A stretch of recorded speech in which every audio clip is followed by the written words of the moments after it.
நாடகம்னா 7 மணினா 7 மணிக்கு நிற்கணும். 10 மணி நாடகம். அதை பற்றி இவனுக்கு நம்ம இவனை எல்லாரையும் ஜன்னலில் திட்டுக்கிட்டு இருப்பா. நம்மளும் ஒரு ஆள். எனக்கிட்ட படிப்பும் ப்ளஸ் அப்புறமா நடிப்பு வந்ததுனால நான் கொஞ்சம் அவருடைய செல்ல பிள்ளை குட் லுக்ஸில் வந்தேன். செல்லப்பிள்ளை குட் லுக்ஸில் வந்து செல்லப்பிள்ளை வந்து என் தங்கச்சி ரதிகளாக தான். எனக்கு அப்புறம் பிறந்து என் மார்க்கெட்டை டெல் பண்ணிடுச்சு. 10 மணி நாடகம்னா 7 மணிக்கே வந்து மேக்கப் போட்டுட்டு வந்து உட்காந்துப்பார்.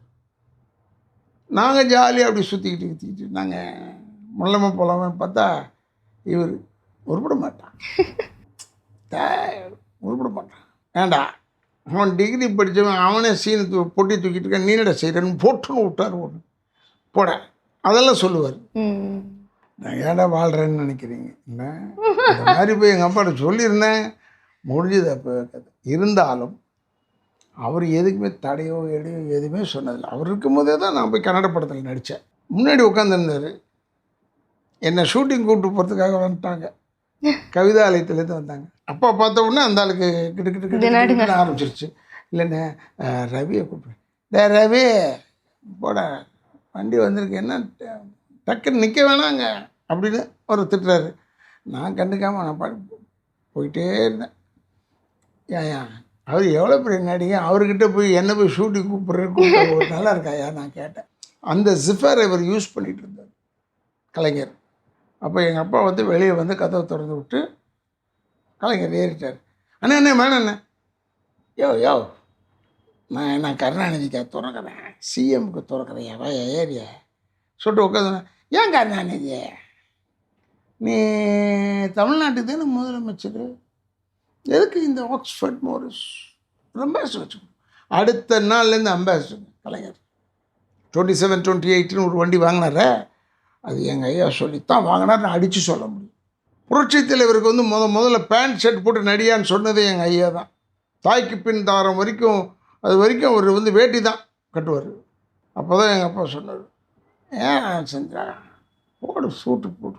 எங்கள் வீட்டில் இருந்திருந்தால், தேனாம்பட்டியில் இருந்திருந்தால் ஒன்று செஞ்சுருக்கப்போம், இந்த ஷூட்டிங் கேஸ் நடக்காமல் இருந்திருக்கலாம். அவ்வளோதானே ஒழிய ஷூட்டிங் கேஸுன்றது ஒரு பெருமையாக சொல்கிற ஒரே வீடு தான். அது புரட்சித் தலைவர்கிட்ட மோதுறது. ஏதோ பணம் கொடுக்கணும், வாசு கொடுக்கணும், அந்த வாசுன்ற ப்ரொடியூசரை தரணும். பட்டால்தான் பிள்ளையா படம் அது தரணும், அதில் பிரச்சனை வந்தது. ஆனால் கேஸை மாற்றிக்கிட்டாங்க. இவர் பெஸ்ட்டு ஃப்ரெண்டுங்க புரட்சித் தலைவர். காட்ஃபாதர் 10 மணி நாடகம்னா 7 மணிக்கே வந்து மேக்கப் போட்டுட்டு வந்து உட்காந்துப்பார். நாங்கள் ஜாலியாக அப்படி சுற்றிக்கிட்டு நாங்கள் முள்ளமாக போகலாமான்னு பார்த்தா இவர் உருப்பிட மாட்டான். உருப்பிட மாட்டான். நாடகம்னா 7 மணினா 7 மணிக்கு நிற்கணும். 10 மணி நாடகம். அதை பற்றி இவனுக்கு நம்ம இவனை எல்லாரையும் ஜன்னலில் திட்டுக்கிட்டு இருப்பா. நம்மளும் ஒரு ஆள். அவ்வளோதானே ஒழிய அதர்வைஸ் அவருக்கு எங்களெல்லாம் ரொம்ப பிடிக்கும். ஏன்னா நான் என்ன ஏன் பிடிக்கும்னா, டு பி ஃப்ரேங்க், அவர் வந்து நான் டிகிரி படித்தவன். ஒரு வாட்டி திட்டும் போது ஸ்ரீதர்னு ஒரு பையனை சொன்னார், ஏண்டா அவன் டிகிரி படித்தவன் அவனே சீனை பொட்டி தூக்கிட்டு இருக்கான், நீ என்னடா செய்கிறன்னு போட்டுன்னு விட்டார் ஒன்று போட. அதெல்லாம் சொல்லுவார். அவர் எப்போ சினிமாவை பற்றி எங்ககிட்ட பேசினதே கிடையாது. நாங்களும் அவர்கிட்ட பேசணும். அரசியல் விஷயம் கூட நிறைய பேசுனது கிடையாது. கொஞ்சம் இருக்குது. இப்போ எப்படி ஒரு ஷூட்டிங் கேஸை பற்றி எங்ககிட்ட சொல்லியிருக்காரோ சில பாயிண்ட்ஸ் சொல்லுவார், எல்லாமே சொல்லுவார். அது ரொம்ப எம்ஜிஆர் பிடிக்கும். அதனால் சில கதைகள் சொல்லியிருப்பார். அப்பாவை பார்த்தாலும் இவ்வளோ பயப்படுறீங்க. இப்போ உங்களுக்கு வந்து சினிமாவில் வந்து நடிக்கணும்னு சொல்லிட்டு ஆசை வந்திருக்குல்ல, அது எப்படி அம்மா மூலியமாக வந்து அப்பாட்ட போய் சொன்னீங்களா, இல்லை ஸ்ட்ரைட்டாக வந்து அப்பாட்ட சொல்லிட்டீங்களா, அப்பா நானும் நடிக்க வரேன்ப்பா அப்படின்றத? நான் ஏடா வாழ்கிறேன்னு நினைக்கிறீங்க என்ன? இந்த மாதிரி போய் எங்கள் அப்பாட்ட சொல்லியிருந்தேன், முடிஞ்சது. அப்போ இருந்தாலும் அவர் எதுக்குமே தடையோ எடையோ எதுவுமே சொன்னதில்லை. அவர் இருக்கும்போதே தான் நான் போய் கன்னட படத்தில் நடித்தேன். அதெல்லாம் எங்கள் அம்மா தான் எங்களுக்கெல்லாம் இன்சார்ஜ். அப்போ நடிச்சிட்டு இருக்கும்போது அவர் ஒரு வாட்டி கர்நாடகா வந்திருந்தார். அப்போ அவரை போய் பார்க்க போயிருந்தோம். பார்த்துட்டு எங்கள் புத்தி உடனே அன்றைக்கி ஃப்ரீ தானே, அன்றைக்கி ஒரு நாள் கார் ஓட்டுறது அவருக்கு நாங்கள் தான் ஓட்டோம். அபிமான் ஸ்டுடியோஸில் அவருக்கு ஷூட்டிங். அவருக்கு அதெல்லாம் அவர் கேட்டதே இல்லை. முன்னாடி உட்காந்துருந்தார். என்னை ஷூட்டிங் கூப்பிட்டு போகிறதுக்காக வந்துட்டாங்க. கவிதாலயத்துலேருந்து வந்தாங்க. யார் கேட்டார். இல்லைண்ணே அவன் அப்பா பார்த்த உடனே அந்த ஆளுக்கு கிட்டு கிட்டு கிட்டு கிட்டுன்னு ஆரம்பிச்சிருச்சு. இல்லைண்ணே ரவியை கூப்பிடு. ரவி போட வண்டி வந்திருக்கு, என்ன டக்குன்னு நிற்க வேணாங்க அப்படின்னு ஒரு திட்டுறாரு. நான் கண்டுக்காமல் நான் போயிட்டே இருந்தேன். ஏன் அவர் எவ்வளோ பெரிய நடிகை, அவர்கிட்ட போய் என்ன போய் ஷூட்டிங் கூப்பிட்றேன்னு நல்லா இருக்காயா நான் கேட்டேன். அந்த ப்ரொடக்ஷன் மேனேஜர் அவர் ரொம்ப எங்கள் பக்கம் அவ்வளோவா இதிலெல்லாம் வரமாட்டார். நடித்தா ரைட், உனக்கு பிடிச்சிருக்கு நீ பண்ணு. ஒரு தொழில் செய்யணும், ஏதோ ஒரு வேலை செய்யணும்ல. அவருக்கு படிக்கிறது எனக்கிட்ட படிப்பும் ப்ளஸ் அப்புறமா நடிப்பு வந்ததுனால நான் கொஞ்சம் அவருடைய செல்ல பிள்ளை குட் லுக்ஸில் வந்தேன். செல்ல பிள்ளை குட் லுக்ஸில் வந்து செல்ல பிள்ளை வந்து என் தங்கச்சி ரதிகளாக தான். எனக்கு அப்புறம் பிறந்து என் மார்க்கெட்டை டெல் பண்ணிடுச்சு. அதுக்கு முன்னாடிலாம் நான் வந்து தாமரைக்குளம் ஷூட்டிங் பார்த்துருக்கேன், இந்த பாவமன்னிப்பு ஷூட்டிங் பார்த்துருக்கேன். என் தங்கச்சி பிறந்துச்சு, எல்லாம் அவுட். அப்புறமா நம்ம பஸ்ஸில் ஏறி ஸ்கூலுக்கு போக வேண்டியது தான். அவள் தங்கச்சி மட்டும் அப்பா கூட்டு போக ஸ்டார்ட். இல்லை, தங்கச்சிக்கு மேலே ரொம்ப பிரியம். அவளுக்கு உடம்பு சரியில்லைன்னா, ரத்திமாவுக்கு உடம்பு சரியில்லைன்னா ட்ரிவாண்டத்துலேருந்து ஃப்ளைட்டை போட்டு வந்துட்டார். அப்பாங்களுக்கு எப்பவுமே பொண்ணுங்களை பிடிக்கும்னு சொல்லுவாங்களா, அது மாதிரியா? இல்லை அது மாதிரியா இருக்கலாம், மேபி. நீங்கள் சொல்லும் போது ஆனால் எனக்கு ஒன்றும் டவுட் என்ன வருதுன்னா சார், எப்படி அப்பாட்ட வந்து அப்படி பேசாமல் இருந்திருப்பாங்களா? என்னைக்காச்சும் உங்கள் அப்பா வந்து உங்களுக்கே ஆச்சரியமாக இருந்திருக்குல்ல, இங்கே வா அப்படின்னு சொல்லிட்டு ஒரு அட்வைஸோ சம்திங் ஏதாச்சும் ஒன்று சொல்லியிருப்பாங்க, அது மாதிரி எதுவுமே இல்லையா? அட்வைஸ் எல்லாம் போய் அவர்கிட்ட போய் கேட்டேன், என்ன வருது ஏதாச்சும் இது பண்ணியிருக்கலாம் நீ அப்படின்ற மாதிரி எதுவுமே சொல்ல. எங்கள் வீட்டில் இருந்திருந்தா, தேனாம்பட்டியில் இருந்திருந்தா ஒன்று செஞ்சுருக்கப்போம், இந்த ஷூட்டிங் கேஸ் நடக்காமல் இருந்திருக்கலாம், அவ்வளோதானே ஒழிய ஷூட்டிங் கேஸுன்றது ஒரு பெருமையாக சொல்கிற ஒரே வீடு தான். அது புரட்சி தலைவர்கிட்ட மோதுறது. ஏதோ பணம் கொடுக்கணும், வாசு கொடுக்கணும், அந்த வாசுன்ற ப்ரொடியூசரை தரணும். பெட்ரோல் தான் பிள்ளையா படம் அது தரணும், அதில் பிரச்சனை வந்தது. ஆனால் கேஸை மாற்றிக்கிட்டாங்க. இவர் பெஸ்ட்டு ஃப்ரெண்டுங்க புரட்சி தலைவர். புரட்சி தலைவருக்கு வந்து முதல்ல பேண்ட் ஷர்ட் போட்டு நடியான்னு சொன்னதே எங்கள் ஐயா தான். தாய்க்கு பின் தாரம் வரைக்கும், அது வரைக்கும் அவர் வந்து வேட்டி தான் கட்டுவார். அப்போ தான் எங்கள் அப்பா சொன்னார், ஏன் செஞ்சா போடு, சூட்டு போடு பேண்ட் ஷர்ட்டை போட்டு நடி சொன்னார். எப்படி கலைஞர் வந்து பார்த்தார், முதலமைச்சர் கலைஞர் எங்கள் அப்பாவை பார்க்க வர்றாரு. அப்போ ஒரு காரில் ஏறும்போது எங்கள் அப்பா கூட போகிறார். அப்போ ஜிஃபர் யார் இது, இந்த ஈரோடுக்காரங்க, அவங்க ஒரு குடும்பம் வந்து டிஎம்கே, ஒரு குடும்பம் ஏடிஎம்கே.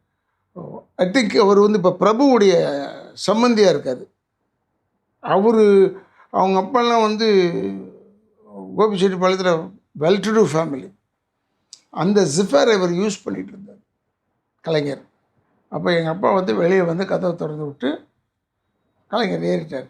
அண்ணா என்ன வேணாம் என்ன, யோ நான் கருணாநிதிக்கு திறக்கிறேன், சிஎம்க்கு திறக்கிறேன், ஏரியா சொல்லிட்டு உட்காந்து, ஏன் கருணாநிதி நீ தமிழ்நாட்டுக்கு தானே முதலமைச்சர், எதுக்கு இந்த ஆக்ஸ்ஃபோர்ட் மோரிஸ் அம்பாசிடர் வச்சுக்கணும். அடுத்த நாள்லேருந்து அம்பாசிடர் கலைஞர் 27, 28 ஒரு வண்டி வாங்கினார, அது எங்கள் ஐயா சொல்லித்தான் வாங்கினார், நான் அடித்து சொல்ல முடியும். அது மாதிரி கலைஞர் மேலே இவருக்கு இருந்த பிரியம் என்னென்னா, நம்ம நாடகம்பில் இருந்த ஒரு மனிதன் இவ்வளோ தூரம் வந்துட்டாருன்றது ஒரு பெரிய அண்ணாதுரை வந்து அவர்கிட்ட ஃப்ரெண்டு, ஒரே ஏஜ் குரூப், அவங்க ஃப்ரெண்டு பேருமே ஃப்ரெண்ட்ஸ். அவங்க என்ன அண்ணாதுரை மேலே கோவம் வந்தது, அண்ணாதுரை தான் பெரியாருக்கு அறிமுகப்படுத்தினார் எங்கள் அப்பாவை. அப்புறம் இவர் பெரியாருடைய இருந்துட்டார்.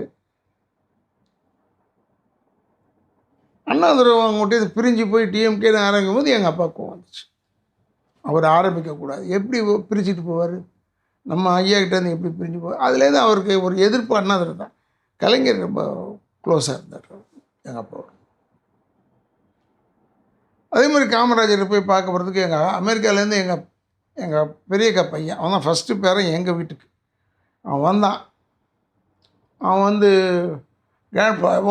காமராஜ், இதுக்கு புரிஞ்சதோ புரியலையோ நம்ம தெரியல, காமராஜ் ஓகே. அடுத்த நாள் காரில் ஏறி வாடான்னா வண்டி ஓட்டிகிட்டு போகிறோம். நேராக காமராஜர் ஐயா வீடு திருமலைப்பள்ளி ரோட்டில் இருக்குல்ல, அங்கே போனார். போய் இறங்கினவுடனே எவ்வளோ பேர் நிற்கிறாங்க, அவங்கெல்லாம் நிற்கிறாங்க. கலெக்டர்ஸ் அவங்க இவர் பாட்டுக்கு உள்ளே போகிறார். பைரவா கேட்டார். பைரவன் தான் அவருடைய பிஏ சமயக்காரன். எங்கே இருக்காரு ஐயா? இங்கே இருக்காருங்க. இவர் ஏன் தடுக்கவே இல்லை, நேராக போயிட்டார். அவருக்கு காமராஜர் என்னங்கண்ணா என்ன சொல்லுங்கண்ணா, சட்டையை போட்டு அப்போ தான் வர்றாருன்னு நினைக்கிறேன். ஒன்று என்ன என் பேரன் அமெரிக்காவில் இருந்தான். நான் அவனை பார்த்து காமராஜ் அவருக்கு குழந்தை குட்டி இல்லாதவர். அவர் குழந்தை வந்தோடனே இப்படி வாங்க மடியில் உட்கார வச்சு செல்லம் முடிஞ்சது, அந்த வேலையெல்லாம் தெரியாது. இவன் அப்படியே பார்க்குறான் அவர். ஏன்னா அவங்க அப்பா சொல்லி அனுப்பிச்சிருக்காரு, எங்கள் மாமா சொல்லி அனுப்பிச்சிருக்காரு, இப்போ காமராஜர் பாடுறாரு. அப்படியே பார்த்துக்கிட்டே இருந்தான். அப்புறம் கொஞ்ச நேரம் கழிச்சு என்னண்ணே சொல்லுங்கண்ணே சார் வேறு ஏதோ ஒன்று கேட்குறாரு, எனக்கு நல்லா தெரியுது. வேறு ஏதாவது ஹெல்ப் இருக்குமா? எங்கள் பேரில் ஐயா அதில் ஒன்று இவன் வந்தான். புறப்படுறேன் வரங்க ஐயா அப்படின்னு சொல்லிட்டு வந்துட்டார். எனக்கு காமராஜ் வெறியண்ணா, கொஞ்ச நேரம் பார்த்துருக்கலாமே, பார்க்கலையே அவர் இழுத்துட்டு போயிட்டார் அப்படின்னு நினச்சிட்டு. அது மாதிரி அப்புறம் என்கிட்ட ஃபோட்டோ இருக்குது வேணலாம். எங்கள் ஐயா சிறைச்சல்லேருந்து வந்தவுடனே காமராஜர் ஐயா வீட்டுக்கு வந்தார் பார்க்க. மாடி ரூமில் உட்காந்தார். அந்த ஃபோட்டோஸ்லாம் இருக்குது.